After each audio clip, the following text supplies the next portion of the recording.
Es perfectamente natural que yo, al publicar estos breves bocetos, basados en los numerosos casos en que las extraordinarias cualidades de mi compañero me convirtieron a mí en un oyente y, en ocasiones, en actor de algún drama extraño, es perfectamente natural, digo, que yo ponga de relieve con preferencia sus éxitos y no sus fracasos. No lo hago tanto por cuidar de su reputación, porque era precisamente cuando él ya no sabía qué hacer, cuando su energía y su agilidad mental resultaban más admirables. Lo hago más bien porque solía ser lo más frecuente que nadie tuviese éxito allí donde él había fracasado, quedando en tales casos para siempre la novela sin un final. Sin embargo, dio varias veces la casualidad de que se descubriese la verdad, aun en aquellos casos en que él iba equivocado. Tengo tomadas notas de una media docena de casos de esta clase, de todos ellos el de la segunda mancha, y este que voy a relatar ahora son los que ofrecen rasgos de mayor interés. Sherlock Holmes era un hombre que rara vez hacía ejercicio físico por el puro placer de hacerlo. Pocos hombres eran capaces de un esfuerzo muscular mayor y resultaba sin duda alguna uno de los más hábiles boxeadores de su peso que yo he conocido. Pero el ejercicio corporal sin una finalidad concreta considerábalo como un derroche de energía, y era raro que él se ajetrease si no existía alguna finalidad de su profesión a la que acudir. Cuando esto ocurría, era hombre incansable e infatigable. Resultaba digno de notar que Sherlock Holmes se conservase muscularmente a punto en tales condiciones, pero su régimen de comidas era de ordinario de lo más sobrio, y sus costumbres llegaban en su sencillez hasta el borde de la austeridad.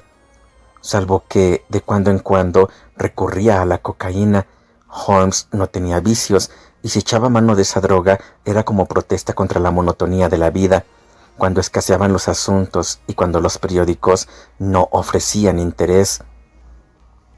Cierto día, en los comienzos de la primavera, llegó hasta el extremo de holgarse dando conmigo un paseo por el parque, en el que los primeros blandos brotes de verde asomaban en las ramas de los olmos y las pegajosas moarras de los castaños comenzaban a romperse y dejar paso a sus hojas quíntuples. Vagabundeamos juntos por espacio de 2 horas, en silencio la mayor parte del tiempo, como cumple a 2 hombres que se conocen íntimamente. Eran casi las 5 cuando nos hallábamos otra vez en Baker Street. «Con permiso, señor», nos dijo el muchacho al abrirnos la puerta. «Este buen caballero preguntando por usted». Holmes me dirigió una mirada cargada de reproches y me dijo: «Se acabaron los paseos vespertinos, de modo que ese caballero se marchó». «Sí, señor». «¿Le invitaste a entrar?» «Sí, señor, él entró». «¿Cuánto tiempo estuvo esperando?» «Media hora, señor. Estaba muy inquieto, señor, y no hizo otra cosa que pasearse y patalear mientras permaneció aquí. Yo lo oí porque estaba de guardia del lado de acá de la puerta. Finalmente salió al pasillo y me gritó: «¿No va a venir nunca ese hombre?». «Esas fueron sus mismas palabras, señor. Bastará con que espere usted un poquito más», le dije. «Pues entonces esperaré al aire libre, porque me siento medio ahogado», me contestó. «Volveré dentro de poco». Y dicho esto, se levanta y se marcha, sin que nada de lo que yo le decía fuese capaz de retenerlo. Bueno, has obrado lo mejor que podías», dijo Holmes cuando entrábamos en nuestra habitación. «Sin embargo, Watson, esto me molesta mucho, porque necesitaba perentoriamente un caso, y a juzgar por la impaciencia de este hombre, se diría que el de ahora es importante. Hola, esa pipa que hay encima de la mesa no es la de usted. Con seguridad que él se la dejó aquí. Es una bonita pipa de glantina con una larga boquilla, de eso que los tabaqueros llaman ámbar. Yo me pregunto cuántas boquillas de ámbar auténtico habrá en Londres. Hay quienes toman como demostración de que lo es el que haya una mosca dentro de la masa, pero eso de meter falsas moscas en la masa del falso ámbar es casi una rama del comercio.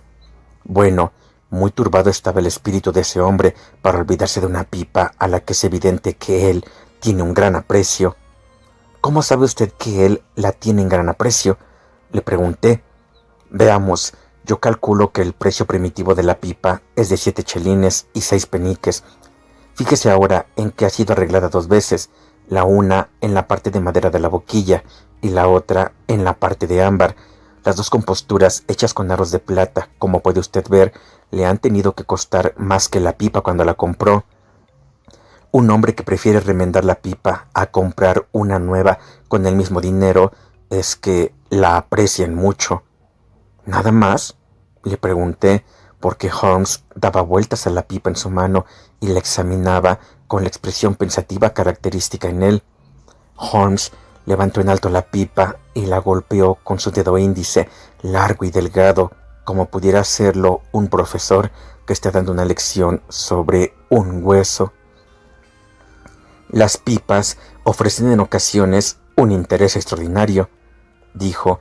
No hay nada fuera de los relojes y de los cordones de las botas que tenga mayor individualidad. Sin embargo, las indicaciones que hay en esta no son muy importantes ni muy marcadas. El propietario de la misma es, evidentemente, un hombre musculoso, zurdo, de muy buena dentadura, despreocupado y que no necesita ser económico. Mi amigo largó todos estos datos como al desaire, pero me fijé en que me miraba con el rabillo del ojo para ver si yo seguía su razonamiento.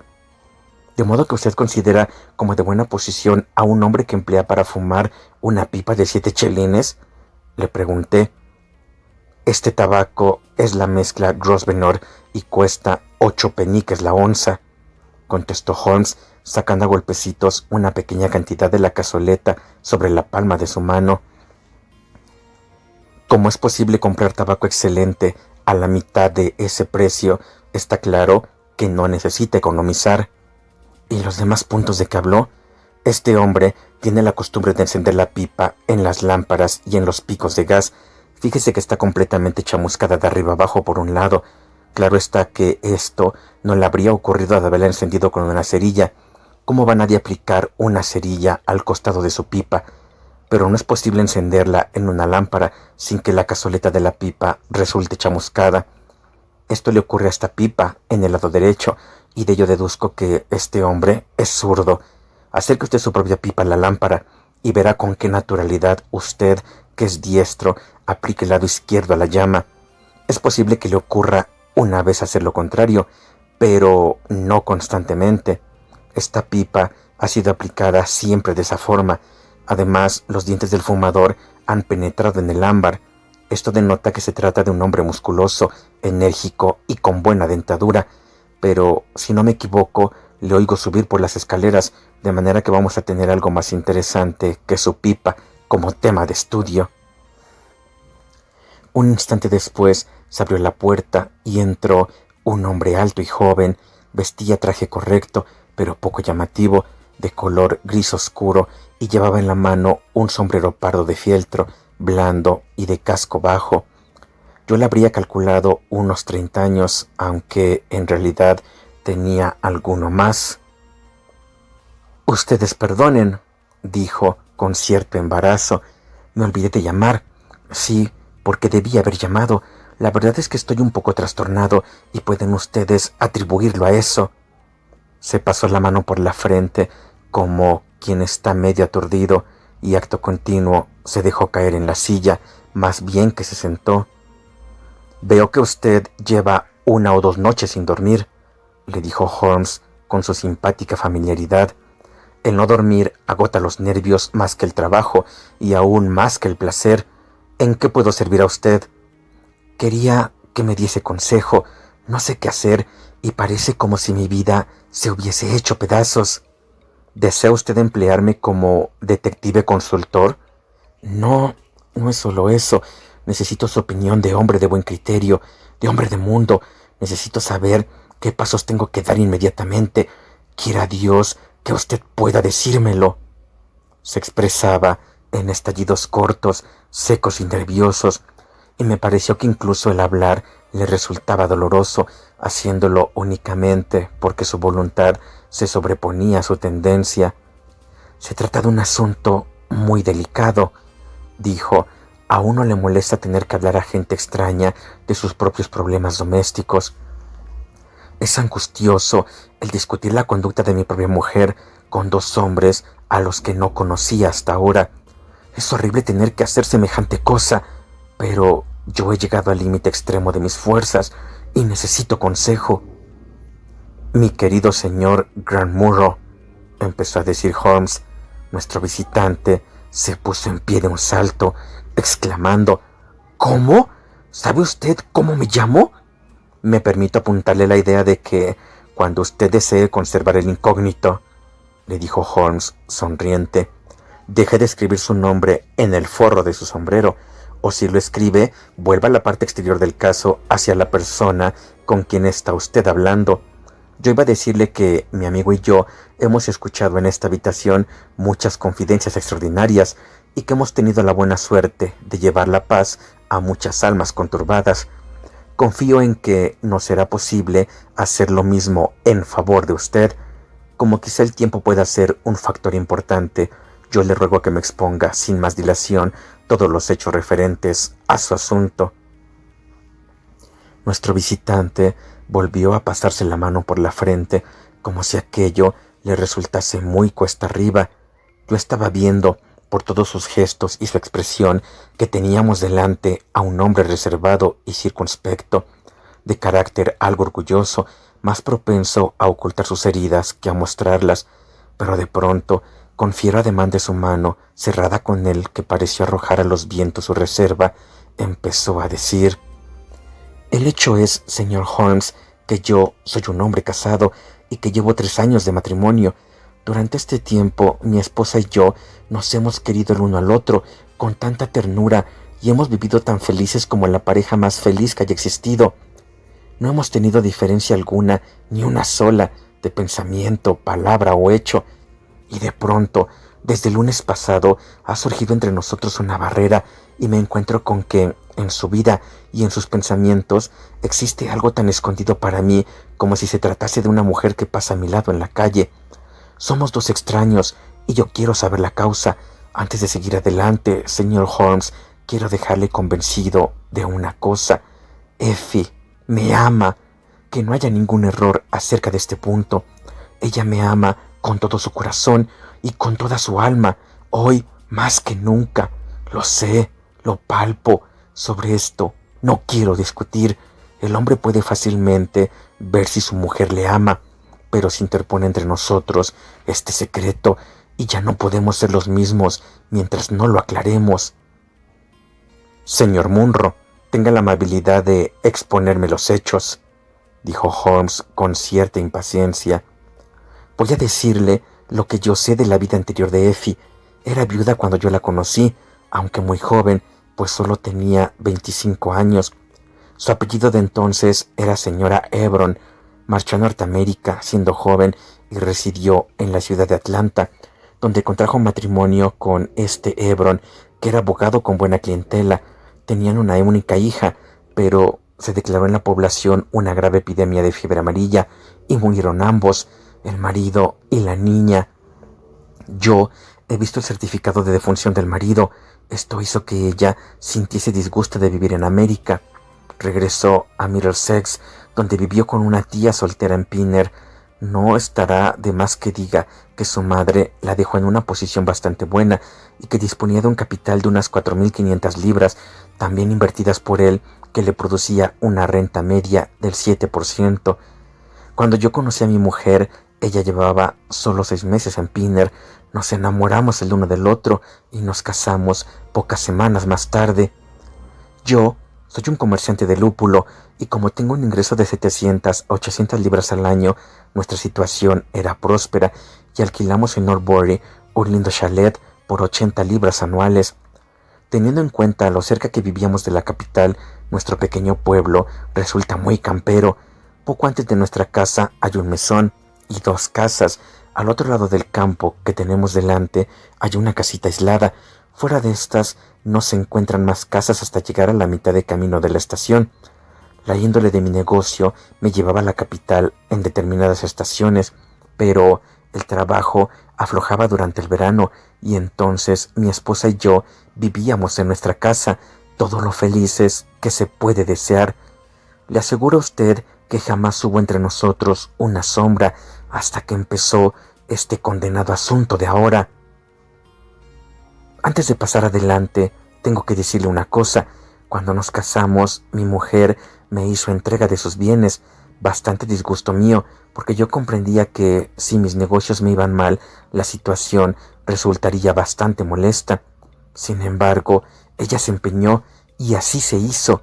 Pues bien, hará 6 semanas, ella vino a decirme: Jack, cuando te hiciste cargo de mi dinero, me dijiste que siempre que yo necesitase una cantidad, debía pedírtela. Claro que sí, porque todo es tuyo, le contesté. Pues bien, necesito 100 libras, me dijo ella. Me causó gran sorpresa aquello, porque yo creí que se trataría simplemente de un vestido nuevo o de algo por el estilo, y le pregunté: ¿para qué diablos las quieres? Mira, me dijo ella, juguetona, me dijiste que tú eras únicamente mi banquero, y ya sabes que los banqueros no hacen nunca preguntas. Naturalmente que tendrás ese dinero si verdaderamente lo quieres. Oh, sí, lo quiero. ¿Y no quieres decirme para qué lo necesitas? Quizá te lo diga algún día, Jack, pero no por el momento. Tuve, pues, que conformarme con eso, aunque era la primera vez que surgía entre nosotros un secreto. Le di un cheque y ya no volví a pensar más en el asunto. Quizá nada tenga que ver con lo que vino después, pero me pareció justo contárselo. Pues bien, hace un momento les he dicho que no lejos de nuestro chalet hay una casita aislada. Nos separa nada más que un campo, pero si se quiere ir hasta allí es preciso tomar por la carretera y meterse luego por un sendero. Al final del sendero hay un lindo bosquecillo de pinos albares y a mí me gustaba mucho ir paseando hasta ese lugar porque los árboles son siempre cosa simpática. La casita aquella llevaba sin habitar los últimos 8 meses y era una lástima porque se trata de un lindo edificio de 2 pisos con un pórtico al estilo antiguo rodeado de maderas selvas. Yo lo contemplé muchas veces pensando que era una linda casita para hacer en ella un hogar.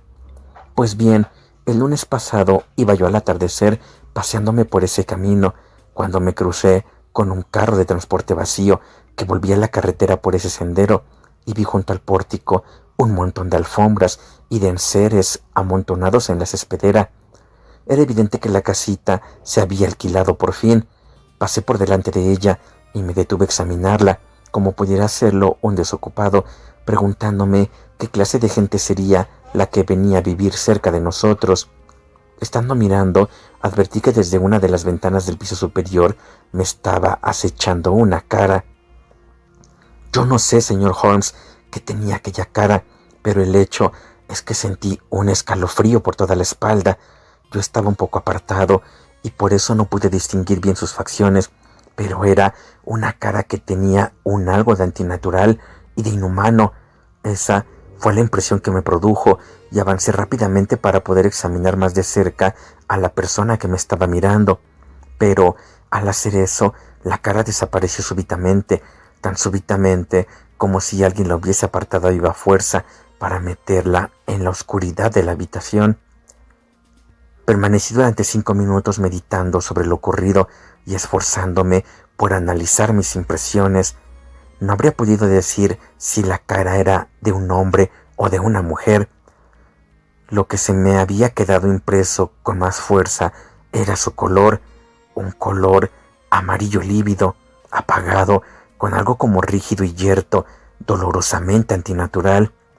Me produjo tal turbación que revolví enteramente algo más acerca de los nuevos inquilinos de la casita. Me acerqué y llamé a la puerta, siendo esta abierta en el acto por una mujer, alta y trasijada, de rostro duro y antipático. «¿Qué desea usted?», preguntó con acento norteño. «Soy el vecino de ustedes y vivo allí», le dije, apuntando con un movimiento de mi cabeza hacia mi casa. «Veo que acaban de trasladarse aquí y pensé que, si puedo ayudarlos en algo, cuando lo necesitemos, le pediremos ayuda», dijo, y me cerró la puerta en la cara. Molesto por una respuesta tan descortés, volví la espalda y me encaminé a mi casa. Durante toda la velada, y a pesar de que yo me esforzaba por pensar en otras cosas, mi imaginación volvía siempre a aquella visión que yo había visto en la ventana y a la grosería de la mujer. Decidí no hablar nada a mi esposa de aquella aparición, porque es de temperamento nervioso y muy excitado, y yo no quería que participase en la molesta impresión que a mí me había producido. Sin embargo, le comuniqué antes de dormirse que la casita se había alquilado, a lo que ella no contestó. Yo soy por lo general hombre de sueño muy pesado. En la familia siempre bromean diciéndome que no había nada capaz de despertarme durante la noche, pero lo cierto es que precisamente aquella noche, ya fuese por la ligera excitación que me había producido mi pequeña aventura o por otra causa que yo no lo sé, lo cierto es, digo, que mi sueño fue más ligero que de costumbre, y entre mis sueños tuve una confusa sensación de que algo ocurría en mi cuarto. Me fui despertando gradualmente hasta caer en la cuenta de que mi esposa se había vestido y se estaba echando encima el abrigo y el sombrero. Abrí los labios para murmurar algunas palabras adormilado de sorpresa y de reconvención por una cosa tan a destiempo, cuando de pronto mis ojos entreabiertos cayeron sobre su cara, iluminada por la luz de una vela. El asombro me dejó mudo. Tenía ella una expresión como jamás yo la había visto hasta entonces, una expresión de la que yo la habría creído incapaz. Estaba mortalmente pálida y respiraba agitadamente.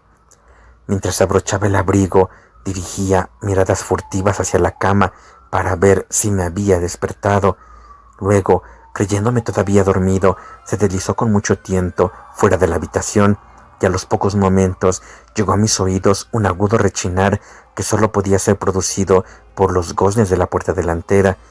Me senté en la cama y di con mis nudillos en la barandilla de la misma para cerciorarme de que estaba verdaderamente despierto. Luego saqué mi reloj de debajo de la almohada. Eran las 3 de la madrugada. ¿Qué diablos podía estar haciendo mi esposa en la carretera a las 3 de la madrugada? Llevaba sentado unos 20 minutos dándole vueltas en mi cerebro al asunto y procurando encontrarle una posible explicación. Cuanto más lo pensaba, más extraordinario y más inexplicable me parecía. Todavía estaba tratando de solucionar el enigma, cuando oí que la puerta volvía a cerrarse con mucho tiento y acto seguido los pasos de mi mujer, que subía por las escaleras. ¿Dónde diablos has estado, Effie?, le pregunté al entrar ella. Al oírme hablar, dio un violento respingo y lanzó un grito que parecía de persona que se ha quedado sin habla. Ese grito y aquel sobresalto me turbaron aún más, porque había en ambos una sensación indescriptible de culpabilidad. Mi esposa se había portado siempre con sinceridad y franqueza, y me dio un escalofrío al verla penetrar furtivamente en su propia habitación y dejar escapar un grito y dar un respingo cuando su marido habló. «¿Tú despierto, Jack?», exclamó con risa nerviosa. «Yo creí que no había nada capaz de despertarte». «¿Dónde has estado?», le pregunté con mayor serenidad. «No me extraña que te sorprendas», me dijo, y yo pude ver que sus dedos temblaban al soltar los cierres de su capa. «No recuerdo haber hecho otra cosa igual en toda mi vida. Lo que me ocurrió fue que sentí como que me ahogaba y que tuve un ansia incontenible de respirar aire puro. Creo firmemente que, de no haber salido afuera, me habría desmayado. Permanecí en la puerta algunos minutos y ya me he repuesto». Mientras hacía este relato, no miró ni una sola vez hacia donde yo estaba, y el tono de su voz era completamente distinto del corriente. Vi claro que lo que decía era falso. Nada le contesté, pero me volví hacia la pared con el corazón asqueado y el cerebro lleno de 1000 venenosas dudas y recelos. ¿Qué era lo que mi mujer me ocultaba? ¿Dónde estuvo durante aquella extraña excursión? Tuve la sensación de que ya no volvería a gozar de paz mientras no lo supiese. Y sin embargo, me abstuve de hacerle más preguntas después que ella me contó una falsedad. En todo el resto de aquella noche no hice sino revolverme y dar saltos en la cama, haciendo hipótesis y más hipótesis, todas ellas a cual más inverosímiles. Tenía necesidad de ir aquel día a la ciudad, pero mis pensamientos estaban demasiado revueltos para poder atender a los negocios. Mi mujer parecía tan trastornada como yo, y las rápidas miradas escrutadoras que a cada momento me dirigía me hicieron comprender que ella se daba cuenta de que yo no creía sus explicaciones y que ella no sabía qué hacer. Apenas si durante el desayuno cambiamos algunas palabras e inmediatamente después salí yo a dar un paseo a fin de poder meditar, oreado por el aire puro de la mañana en lo ocurrido. Llegué en mi paseo hasta el Crystal Palace, pasé 1 hora en sus terrenos y regresé a Norbury para la 1 de la tarde. Mi caminata me llevó casualmente por delante de la casita de campo y me detuve un instante para ver si conseguía ver por alguna ventana a aquella extraña cara que el día anterior me había estado mirando. Imagínese, señor Holmes, mi sorpresa cuando mientras yo miraba se abrió la puerta y salió por ella mi esposa. Al verla me quedé mudo de asombro, pero mis emociones no eran nada comparadas con las que exteriorizó su cara cuando nuestras miradas se encontraron. En el primer momento pareció querer echarse hacia atrás y meterse de nuevo en la casa, pero luego, al ver que todo ocultamiento era inútil, avanzó palidísima y con una mirada de susto que desmentía la sonrisa de sus labios. «Oh, Jack», me dijo, «acababa de entrar en esa casa para ver si podía ser útil en algo a nuestros nuevos convecinos. ¿Por qué me miras de ese modo, Jack? ¿Verdad que no estás enojado conmigo?» «¿De modo que ahí es donde fuiste la noche pasada?», le dije. «Pero, ¿a dónde vas a parar?», gritó ella. «Tú viniste aquí, estoy seguro de ello. ¿Qué gentes son esas para que tú tengas que visitarlas a una hora semejante? Yo no había venido aquí hasta ahora. ¿Cómo puedes decirme una cosa que tú sabes que es falsa?», exclamé yo. «Si hasta la voz que te altera cuando hablas. ¿Tuve yo alguna vez un secreto para ti? Entraré en esa casa y veré lo que hay en el fondo de todo esto». «No, Jack, no lo hagas, por amor de Dios», dijo ella jadeante y sin poder dominar su emoción. Y al ver que yo me acercaba a la puerta, me agarró de la manga y tiró de mí hacia atrás con energía convulsiva. «Jack, yo te lo suplico, que no hagas eso. Te juro que algún día te lo contaré todo, pero tu entrada en esa casa solo puede acarrear desdichas». Y, como intentase librarme de ella, se aferró a mí y llegó en sus súplicas hasta desvariar. «Ten fe en mí, Jack», exclamó. «Ten fe en mí por esta vez. No tendrás nunca motivos para arrepentirte. Sabes que yo no soy capaz de tener un secreto como no sea en bien de ti mismo. Están en juego aquí para siempre nuestras vidas. Si vienes a nuestra casa conmigo, nada malo ocurrirá.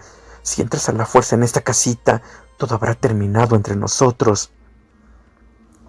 Tenían sus palabras tal ansiedad y delataban sus maneras tal desesperación que consiguieron detenerme y me quedé indeciso delante de la puerta. «Tendré fe en ti con una condición, y solo con una condición», dije al fin. «Todos esos manejos misteriosos deben terminar ahora mismo. Eres libre de guardar tu secreto, pero has de prometerme que no habrá más visitas nocturnas ni más andanzas a espaldas mías. Estoy dispuesto a olvidar los hechos pasados a condición de que me prometas que no volverán a repetirse en adelante».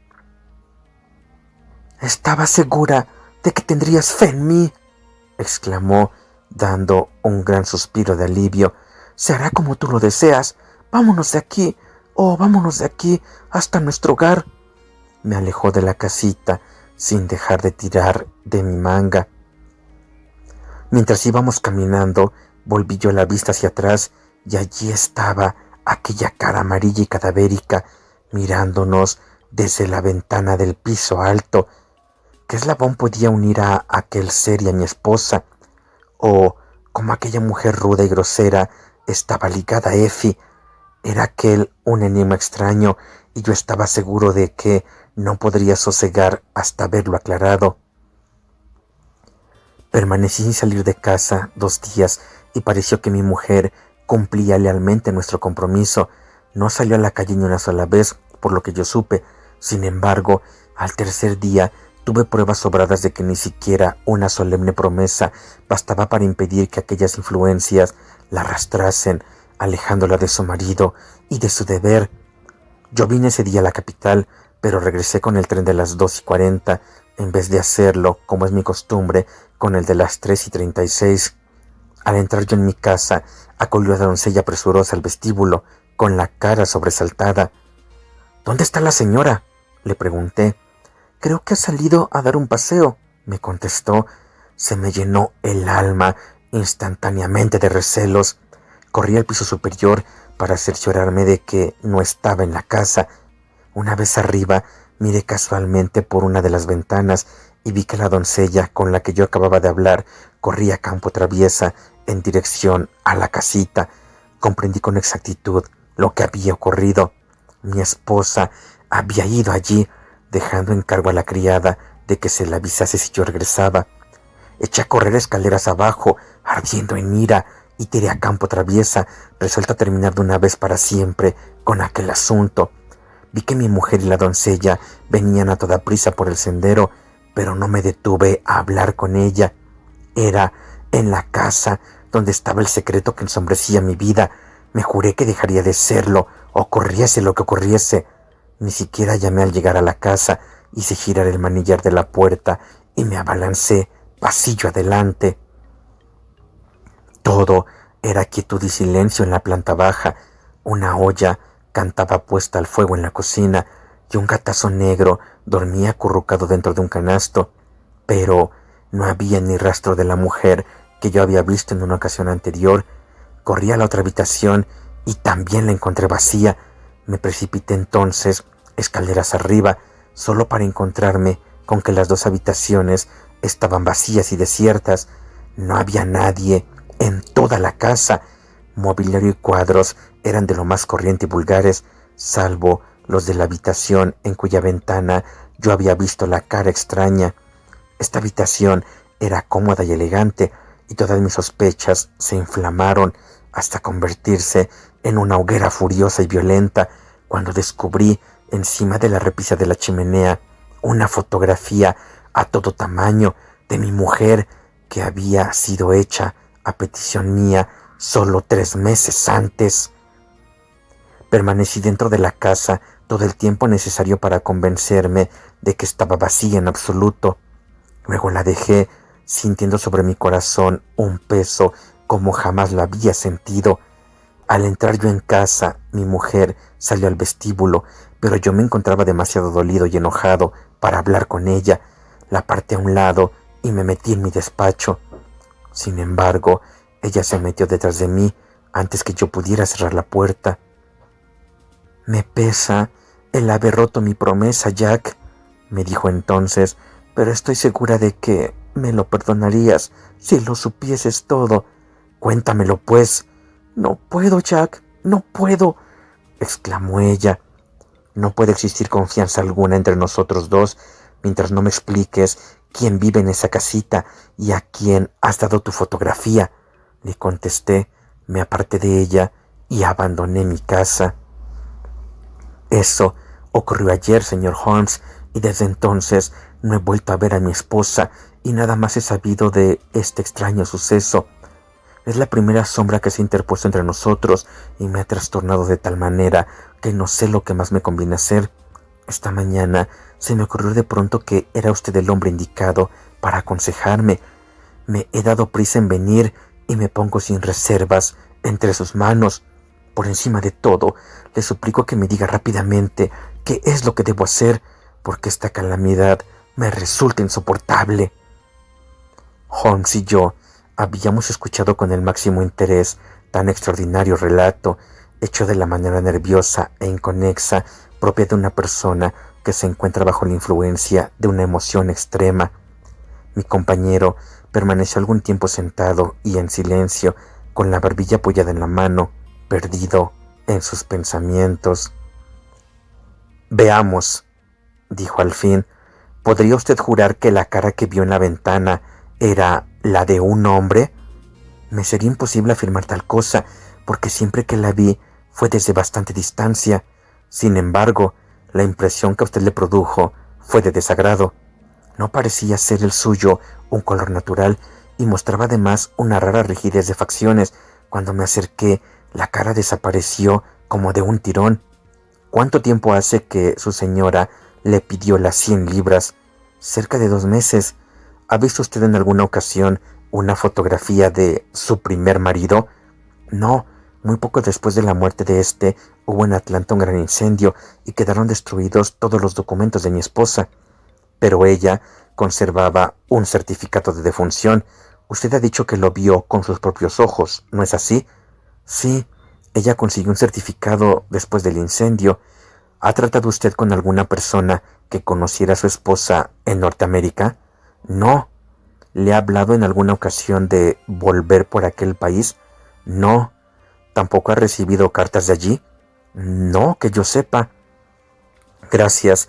Desearía poder meditar un poco más sobre el asunto.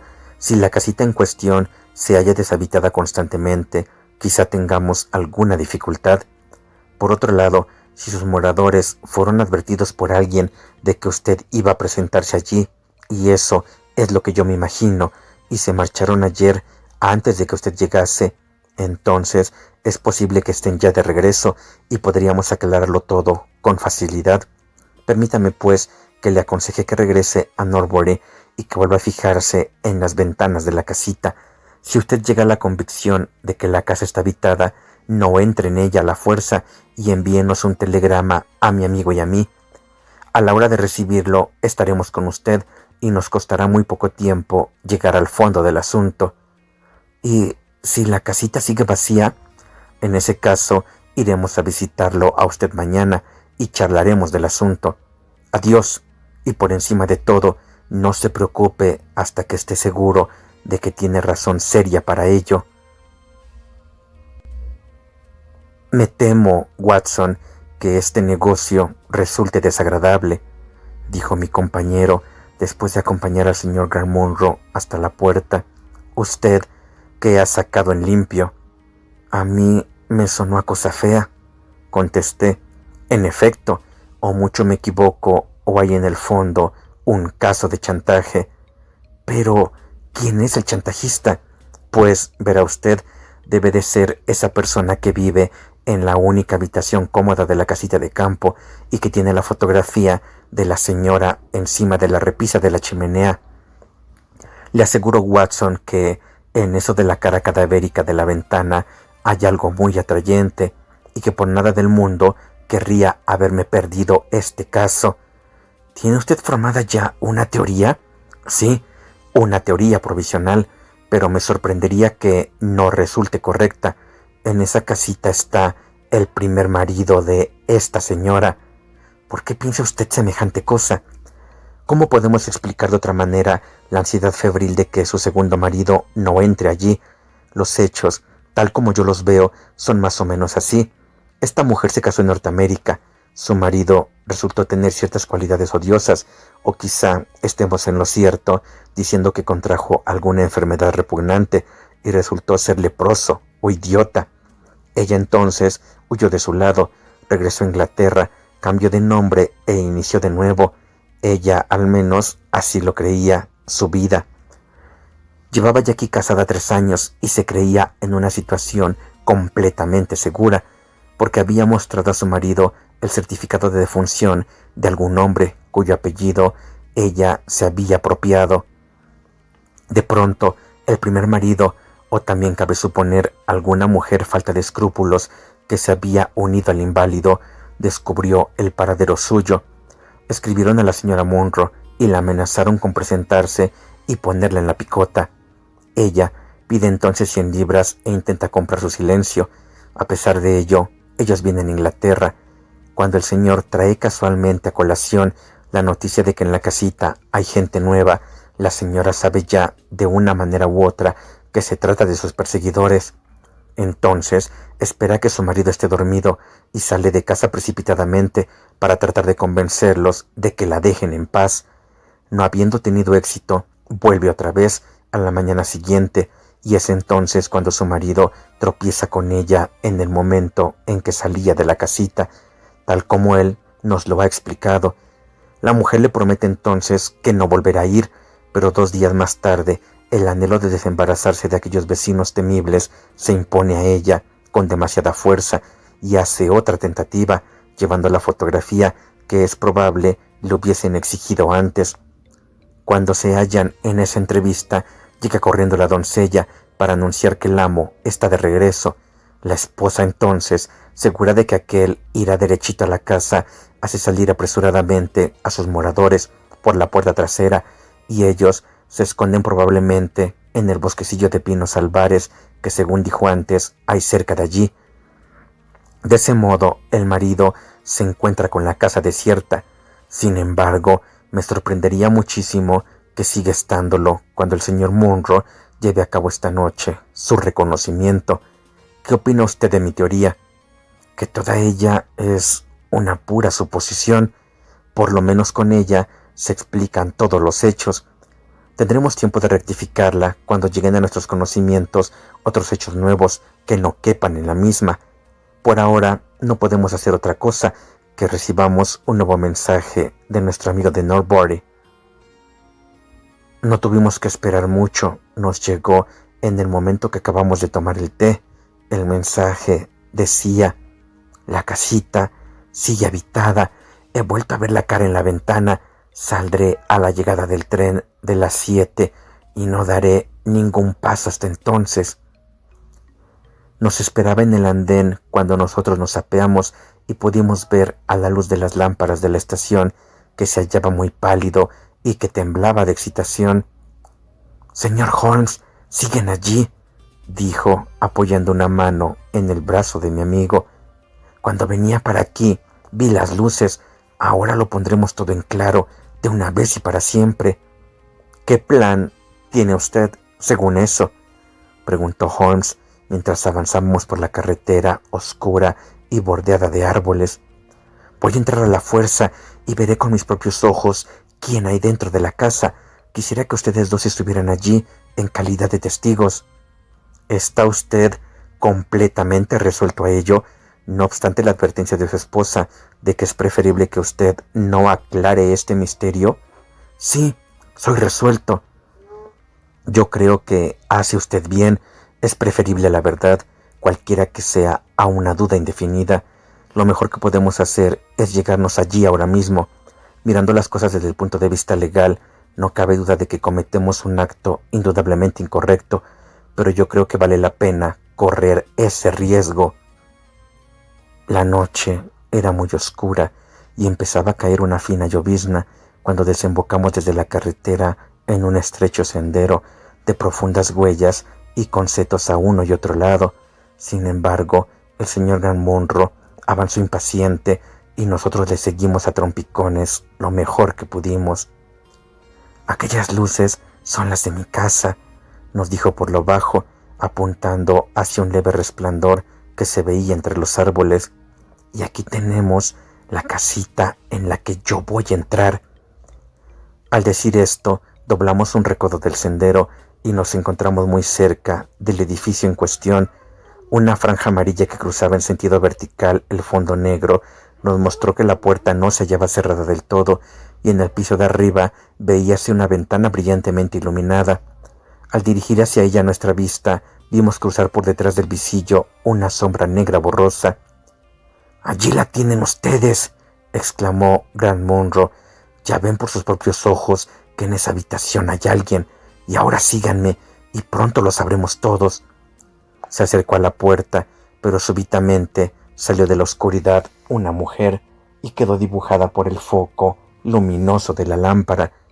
Yo no podía verle la cara en la oscuridad del contraluz, pero sí vi que ella alzaba los brazos en actitud de súplica. «Por amor de Dios, Jack, no entres», gritó. «Tenía el presentimiento de que vendrías esta noche. Piensa lo mejor, corazón. Vuelve a tener fe en mí y nunca tendrás que arrepentirte de ello». «Effie, he tenido fe en ti demasiado tiempo», exclamó él con severidad. «Suéltame, tengo que seguir adelante. Mis amigos y yo vamos a poner en claro el asunto de una vez y para siempre». Hizo a un lado a su esposa y nosotros le seguimos muy de cerca. Cuando abrió de par en par la puerta, corrió a cerrarle el paso a una mujer anciana, pero él la hizo retroceder y un instante después subíamos todas escaleras arriba. Gran Munro se abalanzó hacia el cuarto iluminado y nosotros entramos pisándole los talones.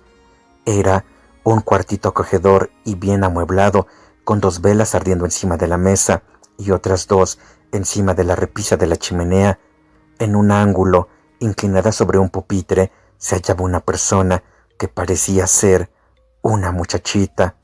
Cuando entramos, ella tenía vuelta la cara hacia otro lado, pero pudimos ver que vestía un vestido encarnado y tenía puestos unos guantes blancos y largos. Al darse media vuelta para mirarnos, yo dejé escapar un pequeño grito de sorpresa y horror.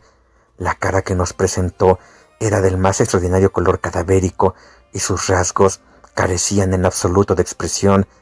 Un instante después quedaba aclarado el misterio. Holmes, acompañando su acción con una risa, pasó sus manos por detrás de la oreja de la niña y arrancó de su cara la corteza de una máscara, presentándosenos delante una niña negrita, como el carbón, que mostraba todo el brillo de su blanca dentadura, con una expresión divertida al ver el asombro pintado en nuestros rostros. La alegría de la niña hizo que rompiera yo a reír por un efecto de simpatía, pero Grant Munro permaneció inmóvil, asombrado y agarrándose la garganta con la mano. «¡Válgame Dios!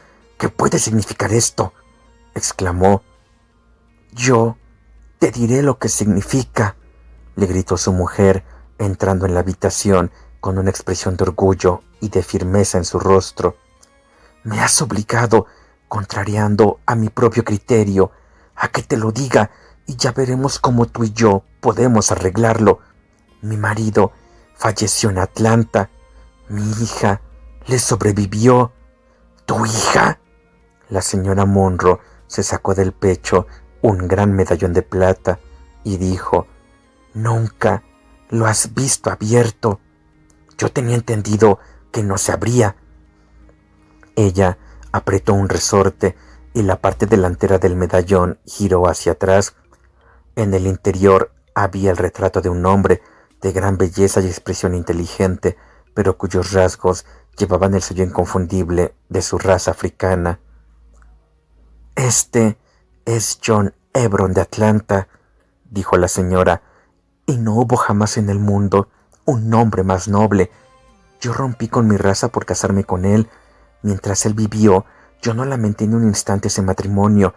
Nuestra desgracia consistió en que la hija única que tuvimos sacó el parecido a la raza de mi marido más bien que a la mía. Es cosa que ocurre con frecuencia en semejantes matrimonios, y la pequeña Lucy salió más morena aún que su padre. Pero morena o rubia, ella es mi hijita querida y el cariño de su madre». La muchachita, al oír esas palabras, cruzó corriendo el cuarto y se apretujó contra el vestido de la señora Munro. Esta agregó: «Cuando vine a Norteamérica, la dejé allí, pero fue únicamente porque andaba delicada de salud y el cambio de clima pudiera haberle perjudicado. La entregué al cuidado de una leal escocesa que había sido en tiempos sirvienta nuestra. Jamás pensé ni por un momento negar que ella fuese mi hija, pero cuando la casualidad te puso en mi camino, Jack, y aprendí a quererte, me entró miedo de hablarte acerca de mi hija. Que Dios me perdone, temía perderte y me faltó valor entonces para confesártelo. Me veía en la necesidad de escoger entre ustedes dos y tuve la flaqueza de alejarme de mi hijita. He mantenido oculta su existencia durante 3 años para que tú no lo supieses, pero recibía noticias de su niñera y sabía que vivía bien. Sin embargo, acabó por apoderarse de mí un abrumador deseo de volver a estar con mi hija. Luché contra ese deseo, pero fue en vano. Aunque sabía el peligro a que me exponía, decidí que viniese mi hija, aunque solo fuese por algunas semanas. Envié 100 de libras a la niñera y le di instrucciones acerca de la casita, a fin de que pudiera venir como vecina sin que yo apareciese en modo alguno como relacionada con ella. Llevé mis precauciones hasta el punto de darle orden de que no dejase salir de casa durante el día a la niña y de que le cubriese la carita y las manos, de manera que ni aun quienes la veían en la ventana pudiesen chismorrear con la noticia de que había una niña negra en la vecindad. Si no hubiese tomado tantas precauciones, quizá hubiese demostrado una prudencia mayor, pero me volvía medio loca el temor de que tú averiguases la verdad. Fuiste tú quien primero me anunció que la casita estaba ocupada. Yo habría esperado hasta la mañana, pero no pude dormir de nerviosismo y acabé escabulléndome fuera, sabedora de que era muy difícil que tú te despertases, pero me viste marchar y allí empezaron todas mis dificultades. Al siguiente día estaba mi secreto a merced tuya, pero tú te abstuviste noblemente de llevar adelante tu ventaja. Sin embargo, 3 días más tarde, la niñera y la niña tuvieron el tiempo justo para escapar por la puerta trasera en el momento en que tú te metías en la casa por la puerta delantera. Y esta noche lo has sabido por fin todo. Ahora yo te pregunto, ¿qué va a hacer de nosotros, de mi niña y de mí? La señora Munro entrelazó las manos en ademán de súplica y esperó la contestación. Pasaron 2 largos minutos antes de que Gran Munro rompiese el silencio, y cuando contestó, lo hizo con una respuesta de la que a mí me agrada hacer memoria. Alzó del suelo a la niña, la besó y luego, siempre con ella en brazos, alargó la otra mano a su esposa y dio media vuelta en dirección a la puerta. Podemos hablar de todo esto con más comodidad en nuestra casa, dijo. Effie, yo no soy un hombre muy bueno, pero creo con todo que soy mejor de lo que tú me has juzgado. Holmes y yo bajamos tras ellos hasta salir al sendero y mi amigo me tiró de la manga en el momento en que cruzamos la puerta, diciéndome: estoy pensando que seremos más útiles en Londres que en Norbury. Ya no volvió a hablar una palabra de aquel caso hasta muy entrada la noche, en el momento en que, con la palmatoria encendida en la mano, se dirigía a su dormitorio. Watson, me dijo, si en alguna ocasión le parece que yo muestro demasiado confiado en mis facultades o si dedico a un caso un esfuerzo menor del que se merece, tenga usted la amabilidad de cuchillarme al oído la palabra Norbury y le quedaré infinitamente agradecido.